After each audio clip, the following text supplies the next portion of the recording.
Fala lenda, me chamo Zé Bonner e hoje a gente vai trabalhar aqui, galera, com uma aula sobre organizações internacionais.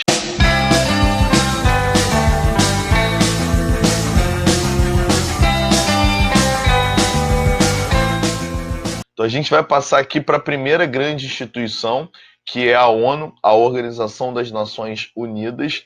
Ela vai ser criada em 26 de junho de 1945, né, basicamente após o contexto da Segunda Grande Guerra Mundial.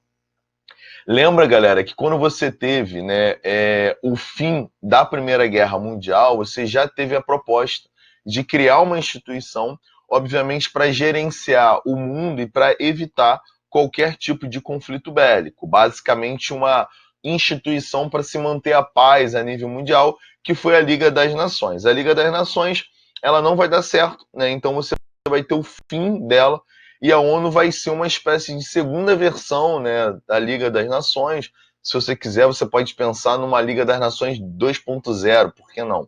A ideia básica vai ser ter uma instituição que gerencia o mundo, né, obviamente impedindo que qualquer tipo de conflito bélico seja revisto, né, seja, na verdade, recriado pela, pela, pela humanidade, né? Então a gente sabe que é um grande fracasso, né, a ideia da Liga das Nações, porque você teve a Segunda Guerra Mundial. A ONU, teoricamente, iria barrar uma terceira guerra ou qualquer tipo de conflito pelo mundo. A gente tem aí, né, a bandeira da ONU, o símbolo da ONU, que vai ser feito a partir de uma projeção azimutal ou projeção plana. A gente nota que eles vão privilegiar os países do Atlântico Norte, basicamente Estados Unidos, Canadá, Europa, a Rússia, ou seja, os países que estão mais ao norte vão desprivilegiar os países que estão no hemisfério sul, né? Você nota que a Antártica basicamente não aparece, ela vai ser completamente ignorada e os países aí, né, da América do Sul, países da África, países da Oceania vão ter grande distorção.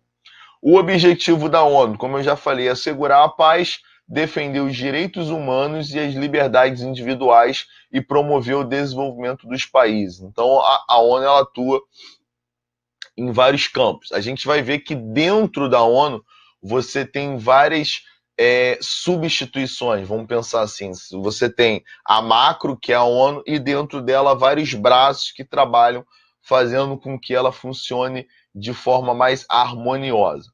Entre elas, né, a gente já partindo aqui para o campo bélico, nós temos o Conselho de Segurança da ONU. O Conselho de Segurança da ONU ele vai ser composto por 15 países sempre, mas nós temos 5 países que são os membros permanentes, tá? Que são esses que estão com as bandeiras ali listadas: China, Rússia, França, Estados Unidos e Inglaterra. Sempre que há qualquer tipo de eleição, né? Se vai haver alguma interferência em algum país, se vai haver o fim de alguma guerra, algum tipo de coisa ligada à questão bélica, esses 5 países têm poder de veto. Então, a gente pode pensar que o voto deles é mais importante do que dos outros 10. Os outros 10 países ficam ali, né, basicamente durante 2 anos e depois eles vão mudar, eles mudam de 2 em 2 anos esses 10 países que são países não fixos, né? Que são países que basicamente vão rotacionar ali dentro dessa lógica.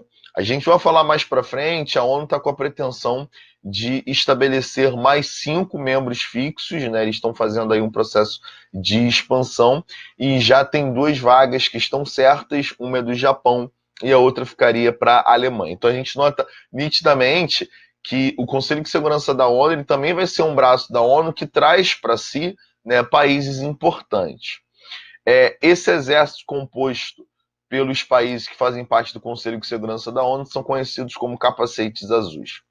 A Assembleia Geral da ONU, a gente vai ver que é a parte mais importante a nível de questão ambiental, é lá onde você tem as principais reuniões que vocês aprendem ao longo da história, né? Começando ali basicamente por Estocolmo, em 1972, e aí você vai ter a recriação de algumas outras reuniões aí ao longo da história.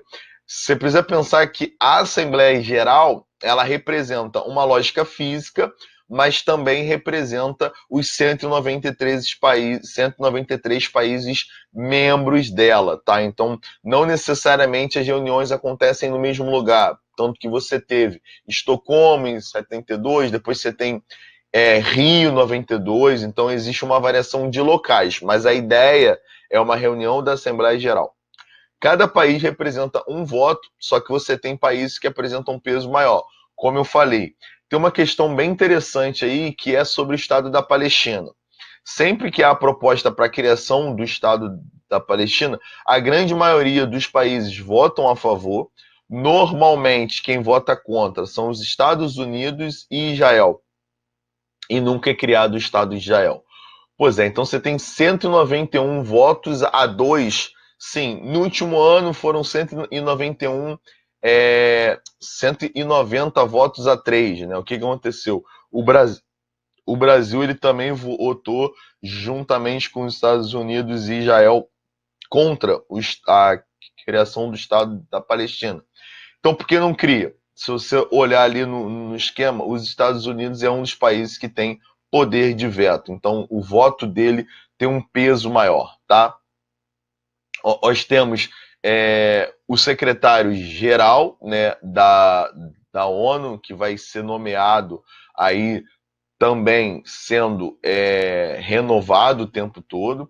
Nós temos o Conselho Econômico e Social, a Corte Penal Internacional, a Corte Internacional de Justiça, qualquer tipo de crime que seja cometido contra a humanidade, quando você tem esses ditadores aí, eles vão ser, né, julgados na Corte Penal Internacional, e qualquer tipo de crime ambiental vai também ser julgado pela Corte Internacional de Justiça, tá? Os órgãos da ONU, você tem a UNDP, a UNDHCR, a Unicef, a UNEP, algumas agências especializadas como a FAO, a Unesco, WHO e a WTO, a gente vai falar das principais aí para vocês. A Assembleia Geral, né, você consegue ver ali a principal sala de reunião dela. Eles falam, formada por todos os países membros, é a principal instância deliberativa da ONU. Reúne-se anualmente de setembro a dezembro em sessões regulares e pode realizar sessões extraordinárias quando as circunstâncias assim o exigem.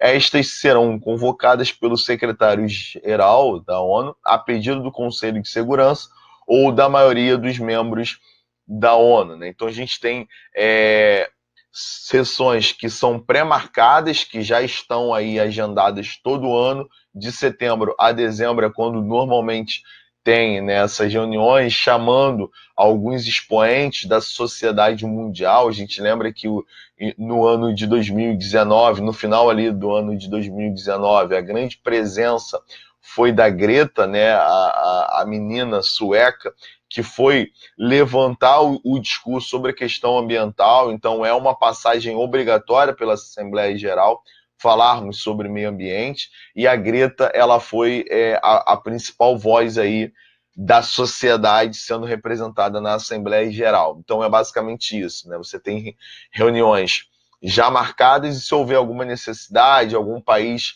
que solicite por estar com algum conflito interno, algum tipo de guerra eminente, a Assembleia se reúne imediatamente para dar uma resposta efetiva para esse país.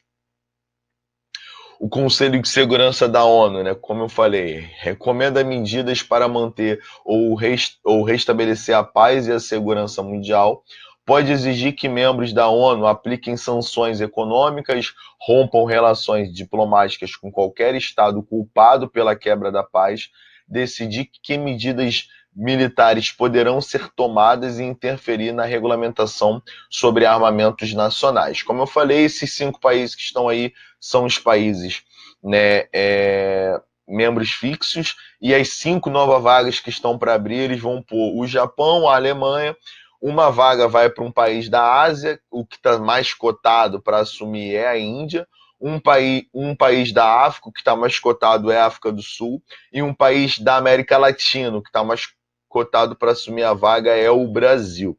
É legal pensarmos que os países, né, que são membros fixos da ONU apresentam bomba atômica, né? Eles têm aí a liberdade de produzir armamento nuclear, assim como possuem reservas de armas atômicas, e eles são países que normalmente vão discutir qualquer tipo de intervenção. Tem uma questão muito interessante aí, né, que vai surgir a partir de 2010, que é sobre a guerra da Síria. A guerra da Síria, ela tem como líder, né, do país o Bashar al-Assad, e o Bashar al-Assad ele tem uma questão muito interessante. Ele tem o apoio do governo chinês e do governo russo.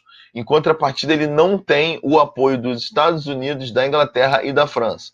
E aí o Conselho de Segurança da ONU se viu rachado, né? Uma questão aí onde eles estão divididos. E aí a questão, no caso da guerra da Síria, é uma questão muito mais delicada para se tratar. Não sei se vocês já viram aí, né, algumas repercussões, mas é sempre algo muito minucioso ali, como é que se trata, como é que se resolve isso, porque realmente você tem uma ruptura, né, no Conselho de Segurança da ONU. Isso pode acontecer e aí a solução ela se torna muito mais delicada. Nós temos a Organização das Nações Unidas para Educação, Ciência e Cultura, que é a Unesco, né, sediada em Paris, contribui para a paz e a segurança internacional, promovendo a cooperação mundial no campo da educação, ciência e cultura. É, sem sombra de dúvidas, galera, o principal órgão aí, né, que vai gerenciar a educação, ciência e cultura, permitindo, né, que países tenham acesso a museus, né, a obra de artes, a qualquer tipo de manifestação cultural.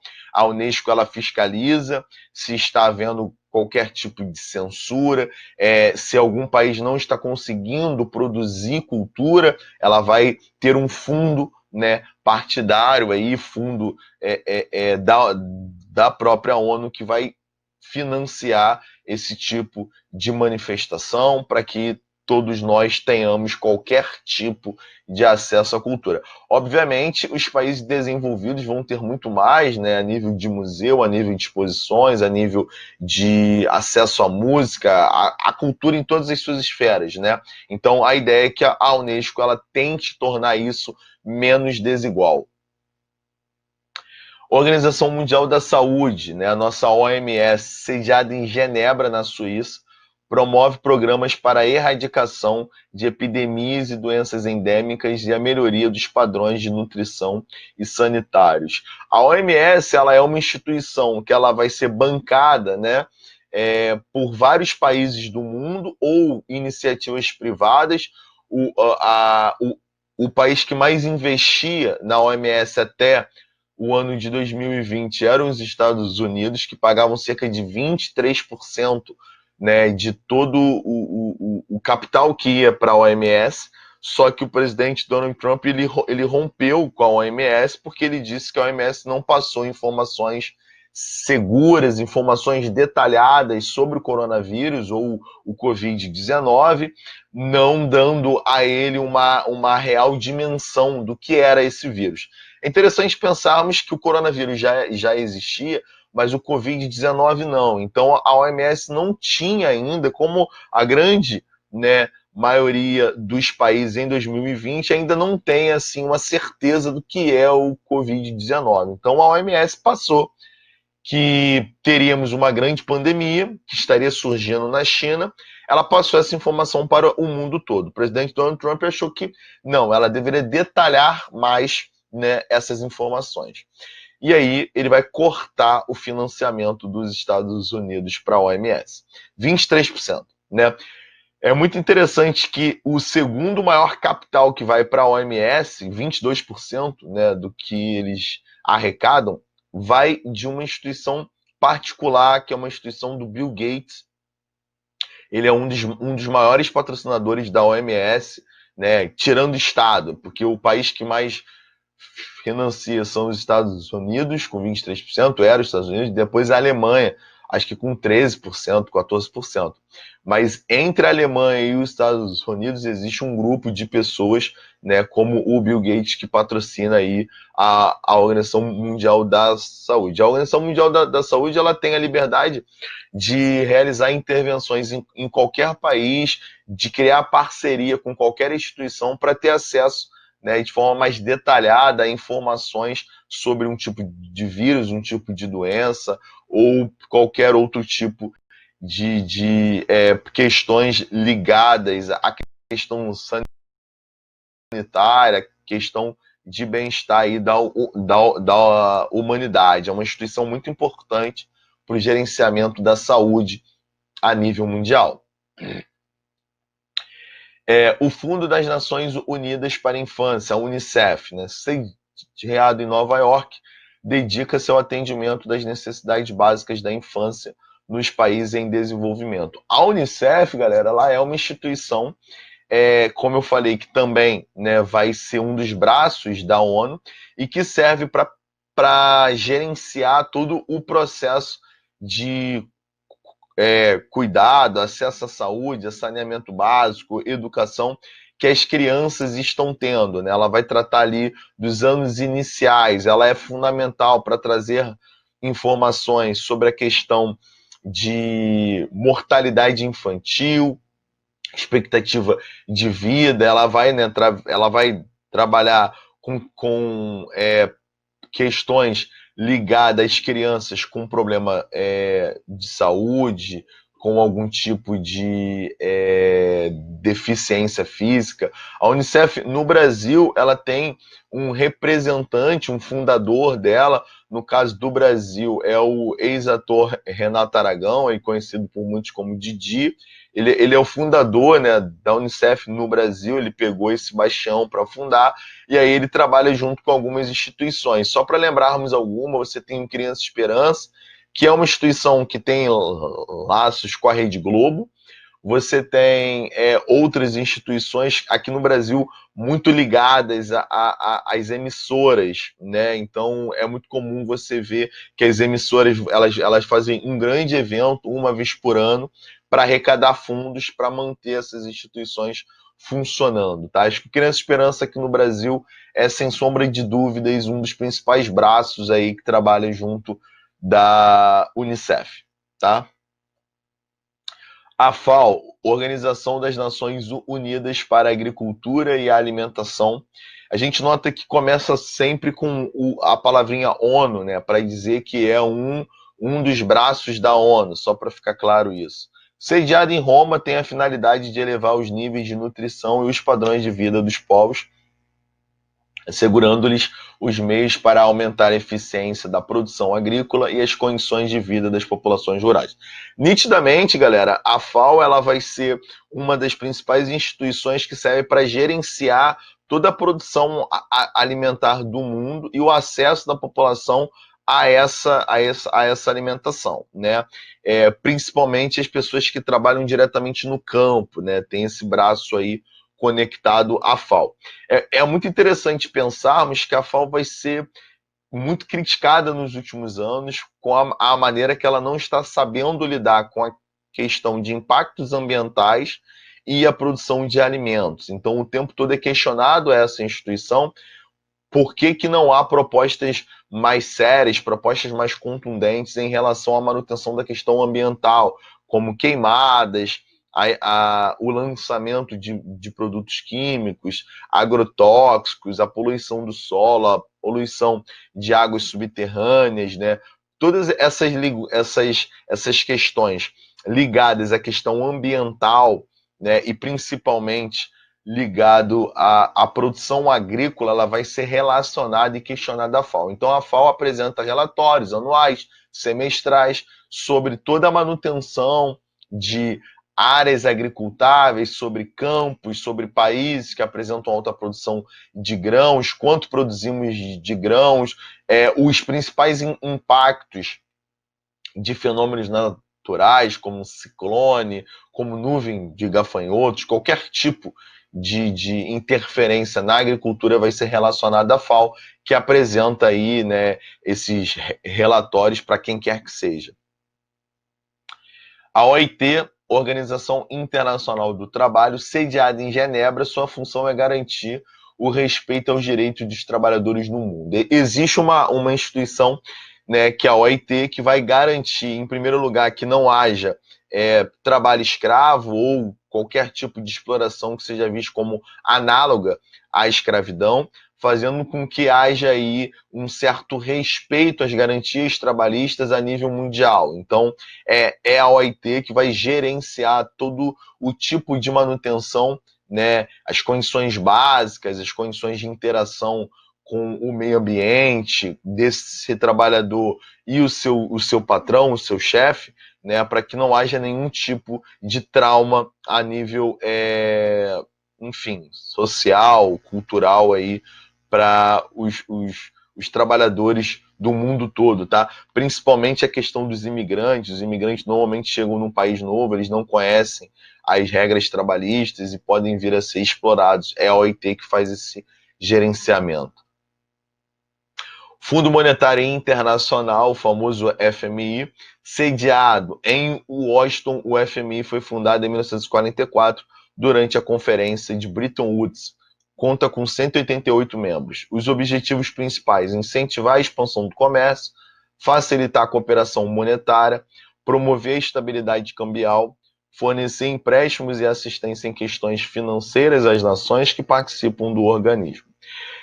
Eu vou aqui falar rapidamente sobre a Conferência de Bretton Woods. A Conferência de Bretton Woods ela acontece ainda durante a Segunda Guerra Mundial e a principal modificação, né, a principal mudança que nós temos em relação à Conferência de Bretton Woods é que o padrão internacional de comércio, que era o ouro, ele vai ser modificado para o dólar americano, né? Então, a gente diz que os Estados Unidos ele vai sair muito mais forte da Conferência de Bretton Woods, porque, obviamente, a partir de agora, o padrão de comércio internacional vai ser a sua moeda, né? Então, para eles isso vai ser realmente muito vitorioso. Eles saem muito vitoriosos, né, dessa reunião aí. É legal você pensar também que, como ela ocorre durante a Segunda Guerra Mundial, os países, né, que estavam envolvidos na Segunda Guerra Mundial, e aí a gente precisa citar a Inglaterra, vão ceder. A Inglaterra cede facilmente que o padrão internacional de comércio ele seja mudado. Então, é a partir daí que a Inglaterra perde a sua soberania mundial, que vinha sendo, né, dela desde a primeira Revolução Industrial, em 1750, e passa para os Estados Unidos. É muito interessante que a metrópole deixa de ser a principal referência para a sua colônia, né? É algo realmente único. E a partir daí, os Estados Unidos cria vários planos que eles chamam, né, de financiamento para países que participaram da Segunda Guerra Mundial. O grande exemplo é o Plano Marshall, né? O Plano Marshall ele vai ser um plano de financiamento dos países europeus que participaram da Segunda Guerra Mundial. A gente vai ver daqui a pouco a questão do banco que patrocina isso, mas o FMI ele é, sem sombra de dúvidas, a principal ferramenta usada durante o pós-Segunda Guerra Mundial. Cita-se aqui a Guerra Fria, tá? Aí, ó, Banco Internacional para Reconstrução e Desenvolvimento, ou Banco Mundial, o BIRD, sediado em Washington, atualmente tem como finalidade fomentar investimentos produtivos em educação, saúde, transporte, saneamento, meio ambiente e agricultura para os governantes ou para o setor privado. O Banco Mundial, ou BIRD, ele nasce juntamente, né, com a FMI, naquele contexto ali. Na época era BIRD, hoje a gente usa mais a palavra Banco Mundial, basicamente para financiar esses planos. Você tem o Plano Marshall, que é o plano de empréstimos a juros baixíssimos dos Estados Unidos para os países europeus durante a Guerra Fria. O Plano Colombo, que vai ser voltado para a Ásia, né? Países como Japão, Coreia do Sul, Singapura, etc. Para o Oriente Médio, que ficou conhecido como Plano Bagdá. E você também tem apoio para os países da América do Sul, no que ficou conhecido como Brother Sun ou Aliança para o Progresso. Aqui no Brasil esse nome Aliança para o Progresso é mais usado, né? Porque houve realmente uma grande aproximação do governo brasileiro durante o regime militar dos Estados Unidos. E aí os Estados Unidos vai patrocinar, né, o nosso regime militar, empréstimos a juros bem baixos ali, fazendo com que o Brasil tenha patamares de crescimento nunca antes visto. Daí você tem, né, o roubo da lógica que estava acontecendo no Japão, que era o milagre econômico japonês, que no Brasil ficou conhecido como milagre econômico brasileiro. Então o Banco Mundial, ele é o principal órgão aí de liberação de empréstimos, né, para que os países consigam se manter e consigam prosperar dentro de alguns campos. Organização Mundial do Comércio, né, a nossa OMC, sediada em Genebra, Suíça, promove e regula o comércio entre as nações, supervisiona acordos comerciais, debate negociações multilaterais, resolve disputa entre países e promove a cooperação com o Banco Mundial e o FMI.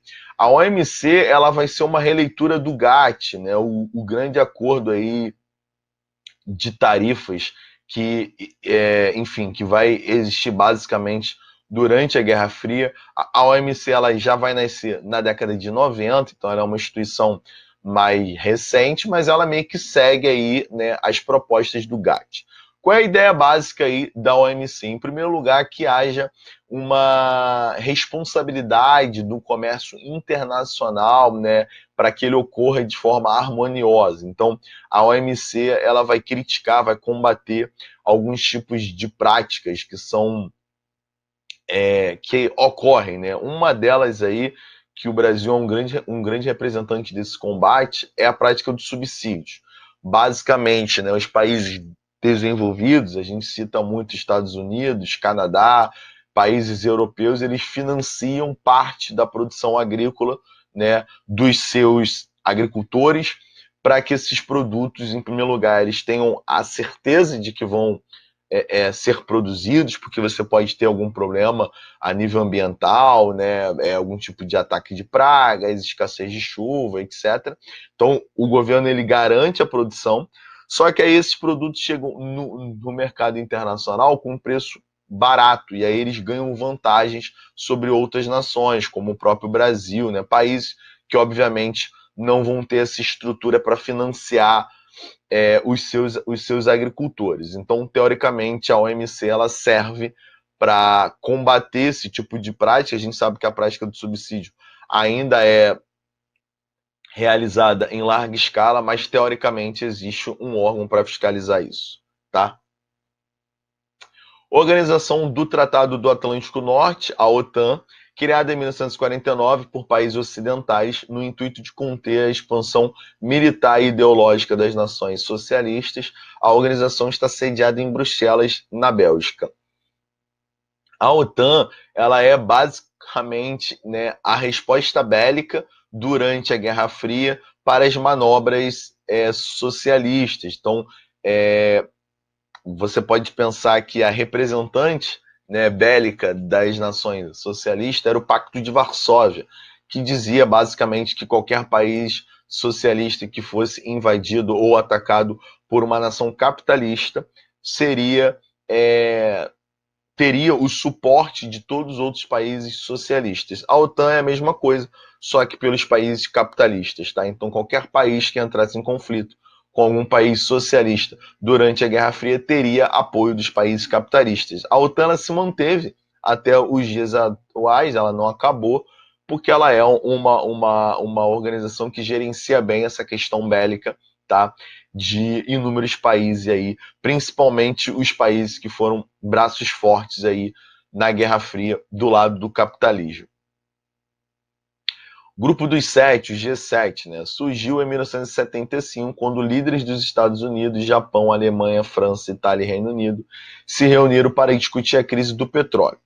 Em 1976, o Canadá foi admitido, né? E aí você tem o G7, era G6 e aí passa a ser o G7. O G7 é um fórum dos países mais industrializados que objetiva coordenar a política econômica e monetária mundial, discutir temas como democracia, drogas e corrupção e promover a globalização e a integração econômica de todos os países do mundo. Acho que está bem claro que é o G7. Eu gostaria de falar que hoje o G20, né, o grupo dos 20 países mais industrializados do mundo, ele vem meio que tomando um pouco a cena do G7. O G7 se torna um pouco apagado frente ao G20. E por que isso, né? O G20, na verdade, ele vai ser uma instituição que tem um peso maior porque vai hoje trabalhar com os países emergentes também. Esses países, né, do G7, eles eram os países mais ricos durante a década de 70. Quando você tem um choque do petróleo em 1973, esses países sentem muito essa crise, né? O petróleo, ele passa, o preço do barril, de 3 dólares e 75 para 10,50, então há uma mega valorização, e esses caras, eles são os países que vão tentar gerenciar todo esse caos, né? O Canadá vai ser convidado pela sua grande reserva de petróleo. Hoje fala-se que o Canadá tem a segunda maior reserva de petróleo do planeta, a terceira maior, desculpa, só perdendo para a Arábia Saudita e para a Venezuela. Então é um país que para aquele contexto tinha tudo a ver.